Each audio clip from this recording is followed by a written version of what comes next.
Boa tarde a todos, boa tarde a todas. Estamos começando mais uma edição do ICL Urgente na tarde desta segunda-feira, 11 de maio de 2026, são 5 horas da tarde. Estamos ao vivo para os canais ICL Notícias, canais Eduardo Moreira, nas redes sociais para o Brasil e para o mundo, e também estamos na rede que retransmite o nosso sinal, televisões, rádios, canais de internet, todos muito bem-vindos, muito bem-vindas. Neste programa, que vocês sabem, traz o que de mais urgente acontece no Brasil e no mundo nesta segunda-feira. Vamos juntos até às 5h30 da tarde. Hoje, com o retorno dela, Laura Couto. Laura Couto, saudades de você. Primeiro, bem-vindo de volta. Obrigada. E depois, Laura, você não estava aqui no lançamento do Papo Legal. Verdade. Qual é a sua arroba no Papo Legal, Laura Couto? Bom, boa tarde, né, Will, primeiro. Eu tô muito feliz de estar de volta aqui na bancada com você. O meu arroba do Papo Legal é Laura Couto, assim como todas as minhas redes sociais, então aproveita e me segue lá. Inclusive, William, eu tô de olho aqui nas salas. Tem a sala do ICL Urgente, que o pessoal tá comentando no nosso programa, mas eu queria trazer um destaque aqui, a nossa sala que está viralizando, que é Governo Lula, quais os pontos positivos e negativos. Então, a gente, inclusive, lançou uma enquete aqui dentro dessa sala. A enquete é a seguinte, Will, estou convidando aqui para vocês para participar. É a seguinte: em qual frente o Lula deve colocar mais esforços? 1. Segurança pública. 2. Taxação dos milionários e combate à sonegação. 3. Fim da escala 6x1 e combate à pejotização. E 4. Outro, aí você comenta lá no chat qual você acha que o Lula deve focar, né? Qual assunto você acha que o Lula deve focar. Então, vou ficar aqui de olho nas opiniões de vocês aqui nessa enquete. E, por fim, antes de passar a bola para você, William, claro, queria pedir para você deixar seu like, se inscrever no nosso canal e comentar de onde você está assistindo o ICL Urgente. Vamos lá, Will. Importante demais. Laura, pode comentar nos dois lugares, no YouTube ou também no nosso, nas nossas salas do Papo Legal, a sala do ICL Urgente, as outras salas todas que estão criadas no aplicativo, como essa que a Laura falou, tá bombando lá. Você entra no aplicativo, você sabe, você tem acesso ao que mais está trendando, né, aos assuntos mais quentes do momento. Você acompanha lá no nosso Papo Legal. Eu vou aproveitar para abrir a nossa enquete desta segunda-feira, essa no nosso YouTube. Você que está vendo pelo YouTube, vai estar aí no chat para você votar agora. Ciro Nogueira conseguirá bons advogados? Ciro Nogueira trocou a defesa, é o nosso tema de abertura do ICL Urgente nessa segunda-feira. Alternativas: sim, o dinheiro paga tudo. Não, ele está muito enrolado. Ou a última alternativa: Ciro não tem defesa. Vote na nossa enquete que está no nosso chat, já deve estar nesse momento, nos canais ICL Notícias e Eduardo Moreira, e a gente traz o resultado daqui a pouquinho, porque a gente vai começar falando sobre esse assunto, começando o nosso programa falando sobre Ciro Nogueira, que mudou sua defesa. O senador do Progressistas, do Piauí, presidente nacional do Progressistas, trocou sua equipe de defesa toda em relação ao caso Master. Segundo o advogado Antônio Carlos Almeida Castro, o Cacai, a mudança foi em comum acordo. Em nota, o escritório do Cacai, esse que está aqui na tela para vocês, disse que não poderia explicitar mais detalhes por uma questão ética e em razão do dever de sigilo. A saída foi assinada pelos 6 advogados que defendiam o Ciro Nogueira até agora. A mudança ocorre em meio das investigações da Polícia Federal em relação ao envolvimento do senador Ciro Nogueira com o caso Master. Vocês lembram? Na última quinta-feira, trouxemos aqui no ICL Urgente, o Ciro foi alvo de uma operação da PF que aponta que o parlamentar recebia mesada de pelo menos R$300 mil para defender os interesses de Daniel Vorcaro no Senado, no Congresso. A defesa do Ciro Nogueira nega, mas o material que a Polícia Federal e o STF trouxe semana passada é fartíssimo para comprovar as ligações entre Ciro e Daniel Vorcaro. O Ciro Nogueira que agia como empregado do Daniel Vorcaro no Senado. Quem tem mais informações sobre isso é a Laura Couto. Will, a gente sabe que normalmente essas trocas de advogados em casos importantes costumam acontecer quando tem uma mudança de estratégia jurídica. Um exemplo disso é o próprio caso do Vorcaro, já que o advogado Valfrido Vardi deixou a defesa dele quando o Vorcaro resolveu fechar um acordo de delação premiada, William. Mas, além disso, os aliados do Ciro Nogueira afirmam que 2 fatores principais foram levados em consideração para a saída do Cacai. A primeira é o perfil midiático do jurista e a segunda é a proximidade que o Cacai tem com integrantes do governo Lula. O Ciro Nogueira ainda não bateu o martelo sobre quem vai assumir a defesa dele no inquérito, mas segundo o portal Metrópolis, um dos nomes mais cotados é o do criminalista Conrado Contígio. Rodrigo, William. Tá tudo bem, Eu Bruno. falei pra você que eu ia errar. Tá tudo bem lá. O dono da casinha é o Rodrigo, inclusive. Ele tá de volta na quarta-feira. Estou só tentando substituir à altura o nosso Rodrigo Viana. Não tem problema, Laurinha. Tá tudo em casa. Agora, sobre o Cacai, estranha a justificativa, porque me parece que as 2 informações já eram conhecidas. As ligações do Cacai com o campo progressista, com o governo do presidente Lula e também que ele tem um perfil muito midiático. Até então, não vi nenhuma novidade. Me parece que a justificativa é um tanto esquisita. Não tem nada novo nessa informação. Apesar disso, Laura, e você que está assistindo Isso é Urgente, parece que as mudanças na defesa e as complicações do Ciro Nogueira em relação às investigações do caso Master não têm atrapalhado os planos políticos do partido dele, do Progressistas. Os laços entre o PP e o PL para uma possível federação nas eleições de 2026 parecem muito fortes ainda. Em entrevista ao ICL Notícias, o líder do PL na Câmara dos Deputados, o Sóstenes Cavalcante, afirmou que o partido segue defendendo a aproximação com o PP e descartou qualquer recuo nas articulações. É uma escolha, né, o Sóstenes, querer manter proximidade com o Ciro Nogueira. Tudo bem que os votos do Progressista são importantes para o PL, eu tenho certeza, mas é uma escolha, né? Terá certamente suas consequências. Falamos sobre Ciro Nogueira, mudanças na defesa, vamos falar agora sobre o STF. Teve novidade, a gente trouxe aqui sexta-feira a decisão da derrubada do veto do presidente Lula no Congresso e um dia depois o ministro Alexandre de Moraes tomou outra decisão. O Supremo Tribunal Federal vai julgar a validade da lei da dosimetria, que teve sua suspensão determinada no sábado pelo ministro Alexandre de Moraes em uma decisão monocrática. Na sexta-feira, o Davi Alcolumbre promulgou a lei da dosimetria, depois do Congresso derrubar o veto do presidente Lula.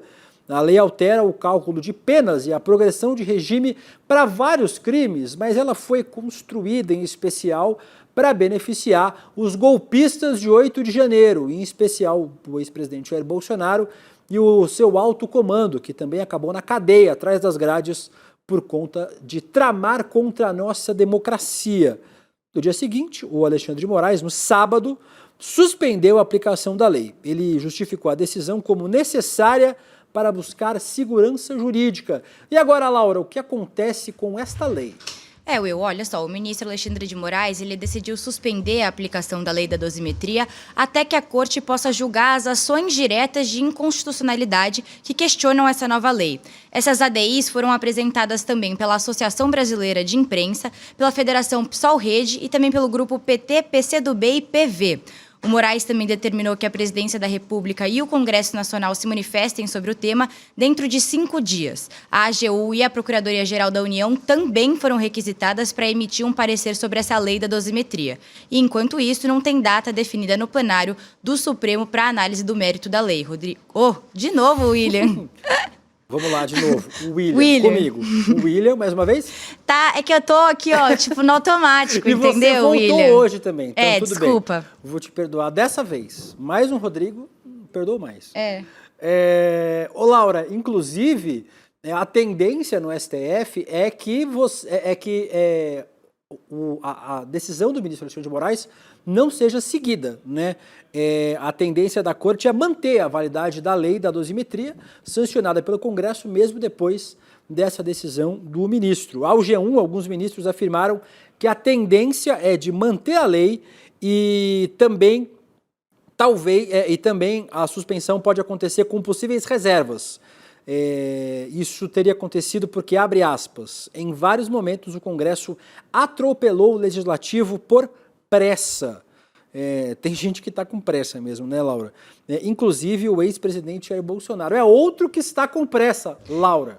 William, olha só, os advogados do ex-presidente Jair Bolsonaro já estão com o pedido pronto lá na mão para que a nova lei da dosimetria seja aplicada no caso dele. A defesa acredita que a lei vai ser referendada pelo STF, como a gente comentou, e agora eles só estão estudando o melhor momento aí, William, para apresentar o pedido da redução da pena. Segundo os cálculos da própria equipe do Bolsonaro, com a lei da dosimetria, a pena do ex-presidente deve cair de 27 anos e 3 meses para 19 anos e 7 meses de detenção. E um dos benefícios é que a pena em regime fechado progride depois de 1/6 do cumprimento. Ou seja, William, depois de 3 anos e 3 meses, o Bolsonaro vai poder passar para o regime semiaberto. E como o ex-presidente já cumpriu parte da pena, restariam aí ainda 2 anos e 9 meses, William. Eu gostei que você jogou vários William no meio do texto para ir fixando mentalmente. Boa estratégia, Laura. O que não é uma boa estratégia é o que o STF está pretendendo fazer com essa lei da dosimetria. É um absurdo do ponto de vista jurídico e, em especial, do ponto de vista político. Jair Bolsonaro é um golpista. Os golpistas de 8 de janeiro tentaram solapar a nossa democracia. Se hoje eles tivessem tido sucesso no seu intento, talvez o STF não estivesse aberto para poder julgar esse recurso em relação à lei da dosimetria. É um absurdo tremendo do ponto de vista jurídico e político. É preciso deixar os golpistas na cadeia, seu local de direito, para cumprir sua pena, sua dívida com a sociedade.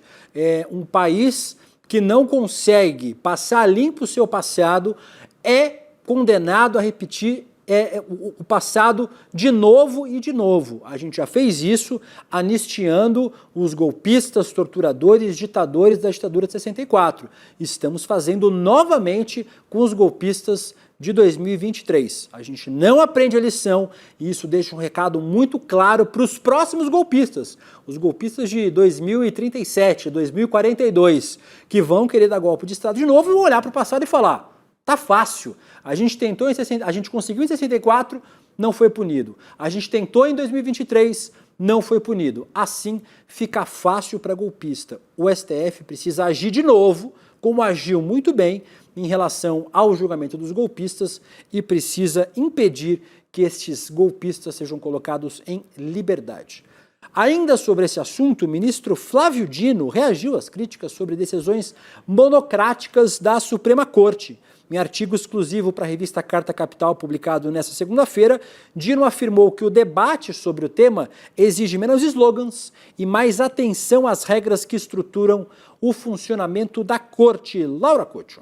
William, olha só, a gente sabe que as críticas em torno das decisões monocráticas de ministros do STF têm se intensificado bastante nos últimos anos, principalmente também por conta das participações dos magistrados em eventos bancados por empresários. E aí, no artigo para a Carta Capital de hoje, o Dino justificou que esses eventos, por vezes, fazem parte das ações da Corte. Segundo o Dino, ele disse o seguinte, abre aspas, diferentemente do que alguns parecem imaginar, as decisões monocráticas no STF não derivam de um suposto pendor autoritário ou de personalismos de julgadores, William. E vale lembrar que no mês passado o Flávio Dino já tinha defendido, aqui no artigo exclusivo para o ICL Notícias, uma reforma do judiciário. O ministro à época disse que o atual momento de intensificação dos debates sobre o papel da democracia brasileira e da justiça e seus operadores, esse seria um bom momento para a gente rediscutir o tema de uma reforma do judiciário. O artigo está lá no nosso portal iclnoticias.com.br, brilhantemente editado pelo Chico Alves.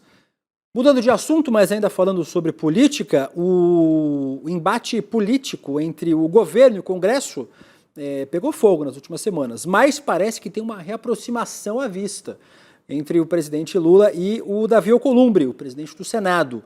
Isso tem ganhado força nos bastidores de Brasília.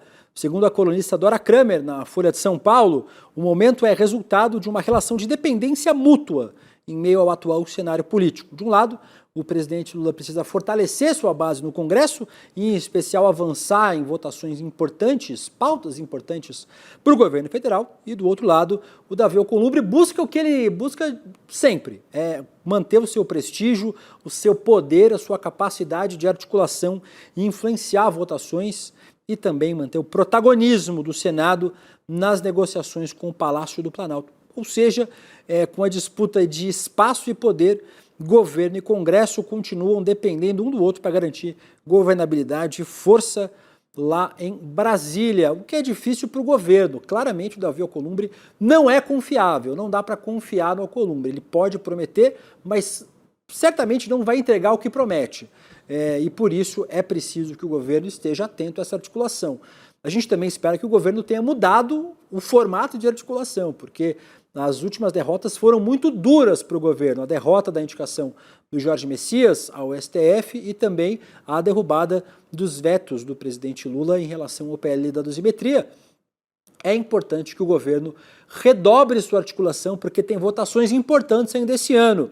O governo quer falar sobre escala 6x1, quer falar sobre pautas de interesse dos trabalhadores. Então é preciso reforçar a articulação. Se o governo tiver novas derrotas, apesar de que as derrotas no Messias e da dosimetria não tem impacto social grande, as pessoas não discutiram nas ruas esses temas, né? Exceto quem gosta muito de política.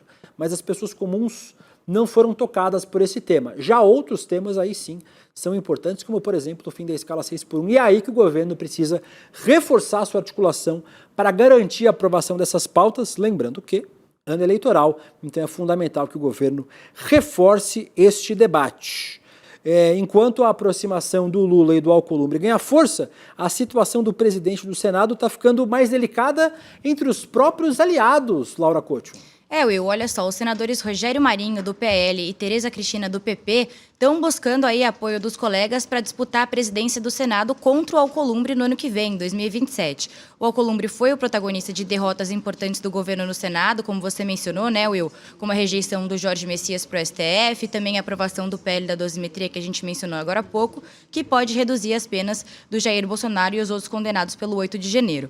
Mas, ao que tudo indica, as tentativas do Alcolumbre de abrir um canal de diálogo com a direita não têm surtido efeito, Will. Nos corredores do Senado, o comentário é de que o Alcolumbre teria rompido tanto com o Lula quanto com o ex-presidente Jair Bolsonaro e os aliados de ambas as partes. E por isso, parte da direita defende que o melhor caminho mesmo é eleger um nome próprio do grupo da direita para comandar o Senado a partir do ano que vem, Will. Com certeza essa é uma intenção do bolsonarismo e a gente tem dito aqui nas últimas semanas, Laura, essa eleição do Senado, essa eleição de 2026, não é uma eleição para escolher quem vai ocupar cadeiras. Talvez seja a eleição que vai definir não os próximos 4 anos da República, os 8 anos do Senado, mas os próximos 40 anos. O projeto bolsonarista e essa indicação de ter candidato próprio à presidência do Senado é uma indicação clara sobre isso. Há uma intenção da extrema-direita em povoar o Senado. Por quê? Porque o Senado vota temas importantes como o afastamento de ministros do STF. Nós não vivemos uma eleição, essa não será uma eleição normal. Essa não será uma eleição para discutir só projeto. Também é, claro, a gente tem aí contrapostos os projetos do presidente Lula e do senador Flávio Bolsonaro, mas a proposta que está na mesa é da manutenção da democracia. Mais uma vez, infelizmente, porque eu queria que a gente estivesse discutindo projeto de país, o que a gente quer para as estatais, o que a gente quer para o colchão de proteção social para as pessoas que mais precisam, mas esse não será o debate. O debate será se a gente vai ter república a partir de 2027. Por mais apocalíptica que pareça essa previsão, esse é o caminho que está apontado. É o que a extrema-direita busca, povoar o Senado para fazer impeachment de ministro do STF, recompor a corte, lembrando que se o Flávio Bolsonaro virar presidente, ele tem 4 indicações para ministro do STF. Muda a configuração da corte, a gente pede talvez o nosso último freio e contrapeso da República, e aí, meu irmão, é ladeira abaixo. Vai-se embora o colchão de proteção social, vão embora os projetos sociais, ainda que mais estruturais, e aí a gente não vai sofrer pelos próximos 4 anos, pelos próximos 8, a gente vai sofrer pelos próximos 40 anos, e é por isso que essa eleição é tão importante. Você escolheu o seu voto, claro, para deputado federal, deputado estadual, governador, presidente, mas também para o Senado. Essa eleição é uma eleição de vida e morte para a nossa democracia. Falando agora sobre Daniel Vorcaro. Daniel Vorcaro teria contratado uma agência de conteúdo para ajudar no plano de atacar politicamente os seus adversários, em especial a imagem do ex-diretor do Banco Central, Renato Gomes. O Banco Central virou alvo do Vorcaro porque rejeitou a compra do Banco Master do BRB pelo Banco Master. E foi justamente essa área que o Renato Gomes comandava no Banco Central, e foi essa área que recomendou o veto à compra do BRB pelo Master. O Vorcaro contratou serviços de uma agência que comprou notícias em perfis do Instagram, modus operandi mais ou menos como a gente trouxe aqui no ICL durante as últimas semanas, do Alfinetei, de outros perfis de fofoca, de outros perfis que acabam publicando notícias de celebridade. Lá no meio tinha uma notícia favorável ao Tarcísio, uma notícia criticando o Banco Central. Esse é o modus operandi que já foi identificado, e quem tem mais informações sobre essa operação é ela, Laura Couto. Olha só, Will, os contratos foram firmados com a agência MIT do publicitário Tiago Miranda e chegavam a 8 milhões de reais, segundo a Folha de São Paulo. O plano contou com cerca de 40 páginas no Instagram. E as orientações do projeto DV, ou seja, Daniel Vorcaro, pagavam essas publicações direcionadas de acordo com o perfil de cada página na rede social. A agência, inclusive, mandou indicações para títulos, textos, fotos e roteiros para vídeos curtos no Instagram. Eu vou pedir para a nossa equipe colocar o ilustre aqui de algumas das publicações que essas páginas fizeram. E uma das publicações tinha o título Fim da Gestão Renato Gomes, : um erro caro para o sistema financeiro. E esse plano todo de ataque ao Renato Gomes, do Banco Central, teria feito parte da gestão de crise do Banco Master. William. A gente já tinha denunciado aqui, o Leandro Demore trouxe essas informações para a gente durante o mês passado, sobre um modus operandi que incluía a contratação desses perfis de fofoca. Claramente, a gente tem agora mais informações sobre esse sistema, esse método de operar, e a gente espera que as autoridades tomem as devidas medidas. Tá vendo aqui uma da Charles Costa, CH7 Brasil. O Renato Gomes sai, mas o estrago no mercado financeiro fica aí um absurdo completo. Que a justiça investigue essas denúncias. Treta na extrema-direita. De treta na extrema-direita a gente gosta. Dessa vez o protagonista é Ricardo Salles, o deputado federal do Novo de São Paulo. O Salles criticou o comportamento do Eduardo Bolsonaro nos Estados Unidos e acusou o presidente do PL, Valdemar Costa Neto, de ser corrupto. As falas aconteceram durante um podcast. Laura, que treta é essa na extrema-direita? Olha só, primeiro o Ricardo Salles acusou o Eduardo Bolsonaro de fazer bravatas nos Estados Unidos. O Salles disse o seguinte: a diferença é que eu não sou burro que nem você, que fica gritando, xingando as pessoas e seu pai preso. Você tá fazendo um monte de merda nos Estados Unidos e o pessoal tá descontando no seu pai aqui.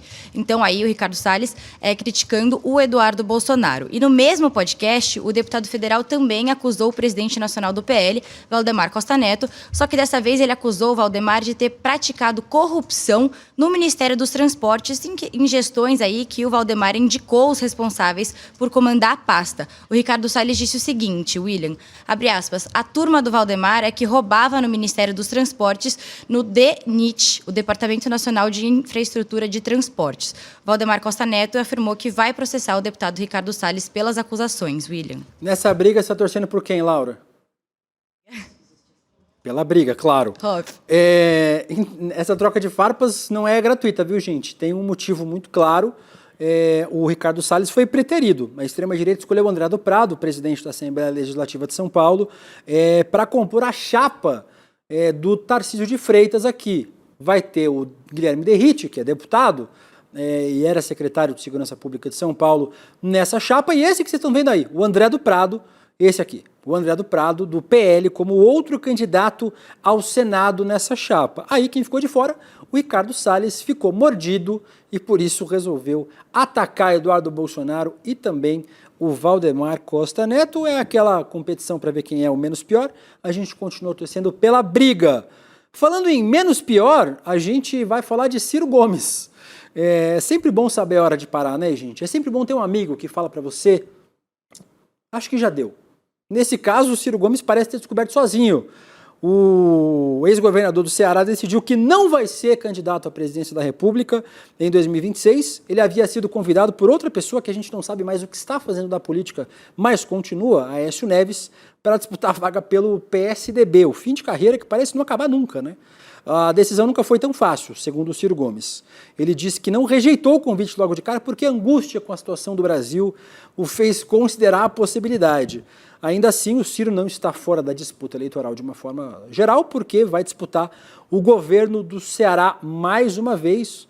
O anúncio deve ser feito nesse próximo sábado, dia 16 de maio. Né? O Ciro disputou 4 eleições para presidente, em 2022 teve o pior desempenho da sua carreira, ao terminar em 4º lugar com cerca de 3% dos votos válidos. Às vezes é melhor fazer uma viagem para Paris logo de cara, Ciro. Você gasta muito mais o seu tempo e se diverte muito mais.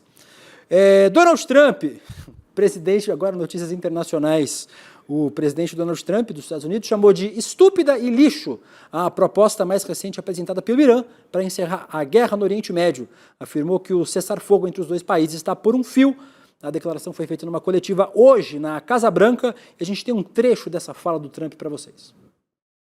Aí eles voltam, querem negociar e fazem uma proposta estúpida que ninguém aceitaria, embora Obama e Biden teriam aceitado. O que aceitaram foi muito pior. Por enquanto, o cessar-fogo continua em vigor.